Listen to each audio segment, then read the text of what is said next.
بين الصك تاع 50,000 والصك تاع 1200. اربحوا نقطعوهم ونشوفوا الفرق بيناتهم. نقطعوه ما وحنا نبداو تاع 50,000 هو الاول. علاه نقطعوه؟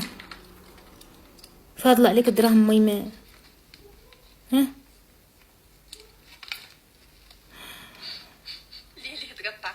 اها اوكي نروحو تاع 12. والله نقولها لكم، علاه ربي ما يرزقش العبد. انت تبدي تقولي ربي علاه ما ترزقنيش، علاه ما ترزقني، انه يقبضنا الضباع اللي راح حاكمها، هذا الضباع اللي راح حاكمها هكذاك يقبضك هذاك الضباع. نهار ربي ساعات عنده حكمه.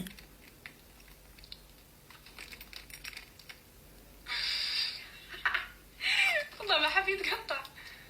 مسرفه وفوقها غبيه سبحان الله، يعني ما تقطعي في الحديده. اوه صح ما تقطعش. اوه لا لا، اللي قالي ما شاء الله، يعني تشوكيت. اي تقطعت شويه من ناس الناي. ايه كملي قطعي ما نجيبش. قدرينها. روحي جربي روحي. لاميل وش نجيب؟ لاميل ونجي